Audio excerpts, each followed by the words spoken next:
To all my fellow brothers and sisters, peace be with you in the name of the Lord Jesus Christ. My name is Ben, and I welcome you to the Restored Ephraim Publications channel. Today we're going to talk about some thoughts I had from 4th Nephi.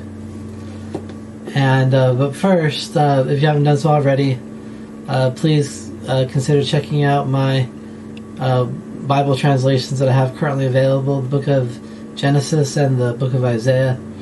There are links in the description of this video on where you can see these works, and you can read the introduction on to get a better idea about it. And there's some other interesting stuff in the links in the description of this video too that might interest you. Now today I had some thoughts that I wanted to talk about, and the sad truth is that the Bible, as far as giving a detailed account about the things Jesus Christ taught, it doesn't really give a very detailed description of a lot of the things. Basically, what we have in the Bible about what Jesus Christ said is what was acceptable to the people at the time when these things were given a final stamp of approval by the different early Christian communities that were forcefully united into the Catholic Church. And the reason for that is because if the fullness of what Jesus Christ taught was revealed, the people would reject it. And this is true back then, and it would be equally true today if Jesus Christ came as he did when he was born through his mother Mary. If he came to us in our generation as a mortal being and taught the exact same things that he did in his first coming, the vast majority of the people would reject him as well. And the proof of this is how the people received Joseph Smith, who was the servant that Jesus Christ called in the last days. And Jesus Christ restored the gospel to its original purity, or at least the parts that he wanted to be brought back, because Jesus Christ taught a lot, and unfortunately the people are not ready for that yet. And so a lot of his teachings were removed from among the people, and what we have left is the remnant that was considered acceptable by the people.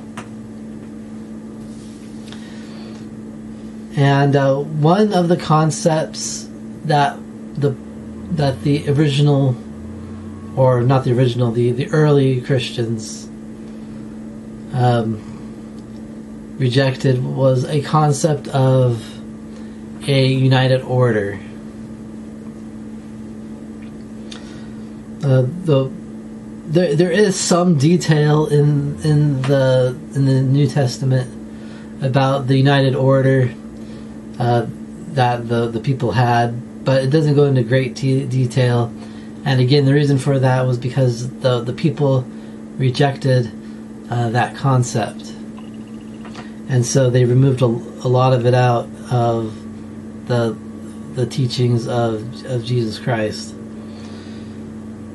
But the one verse that I would like to focus on today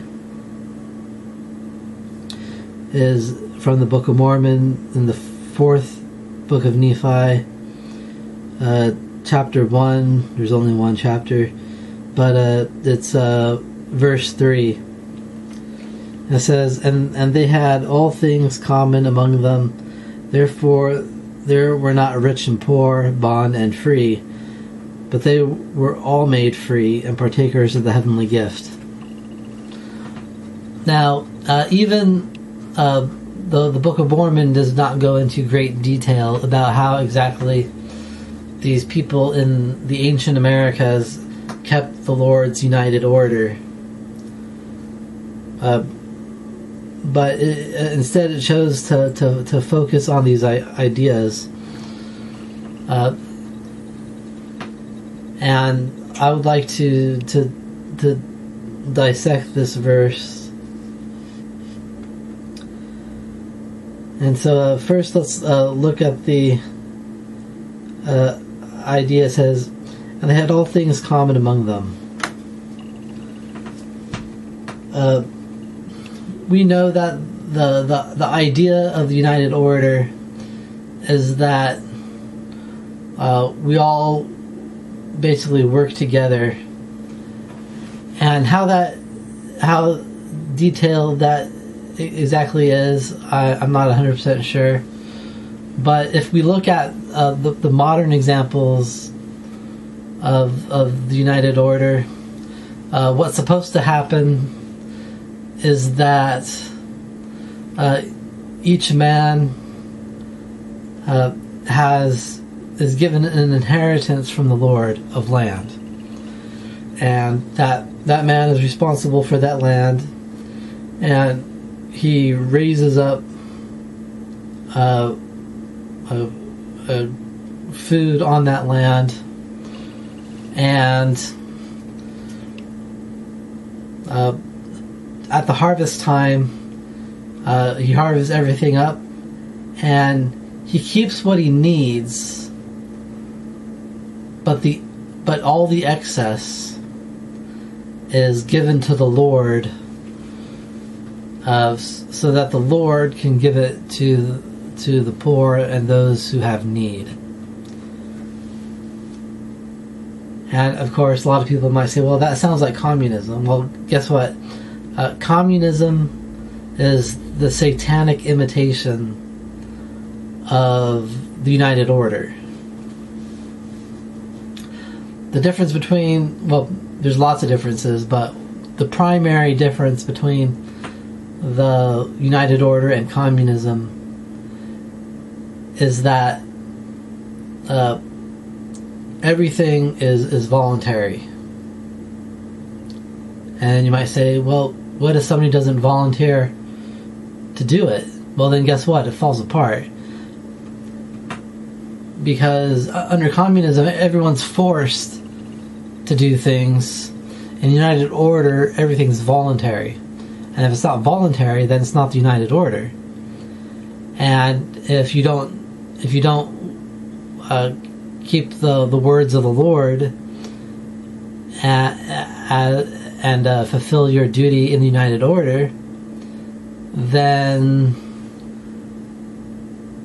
there is no United Order. It falls apart, and you get turned over to your own will and Satan, which is why we have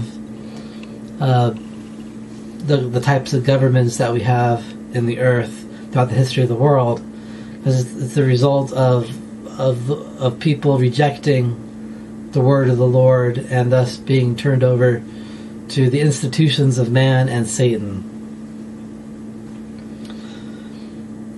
And so because the ancient Americans, after Jesus Christ visited them after his resurrection, they managed to form a united order.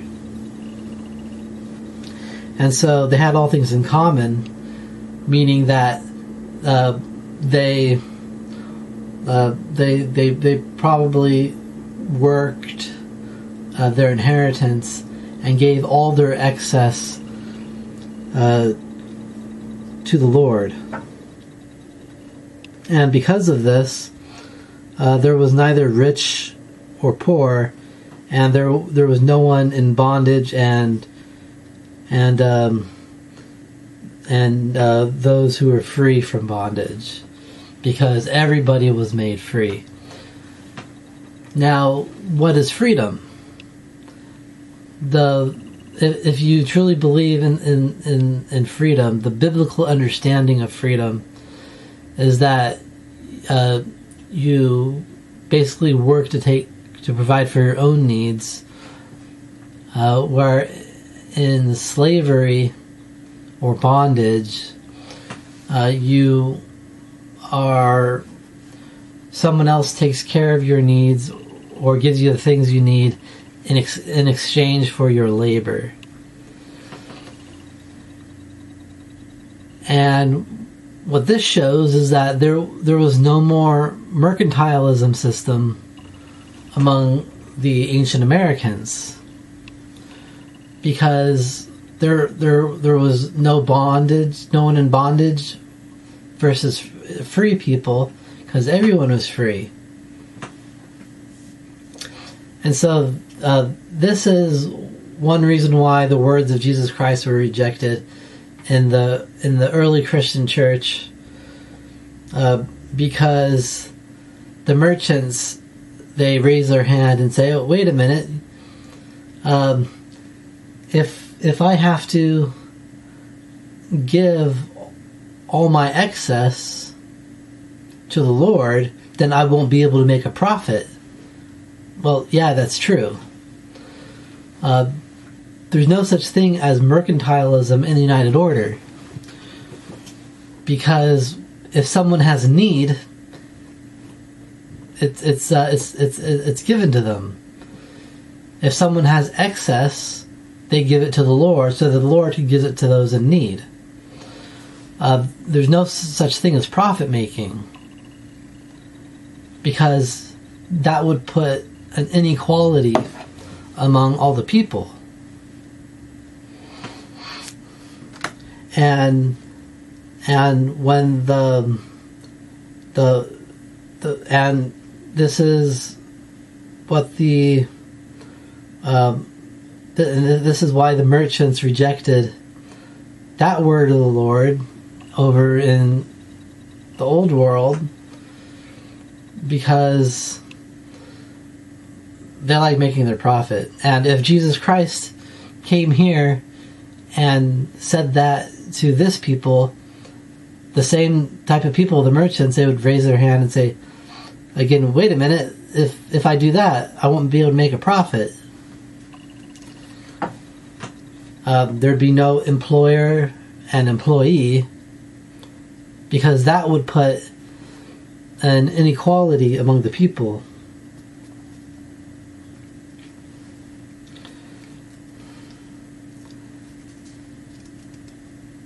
And this is probably the biggest issue among the people, because everybody, because most people are worldly minded, everybody wants to hold on to that which they do and keep it for themselves to benefit only themselves.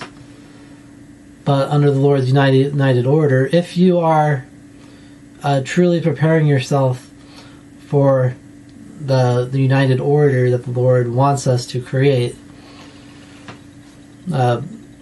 we have to change that desire within us to say that I'm willing to give everything I don't need to the Lord, so that He can take care of people who are in need.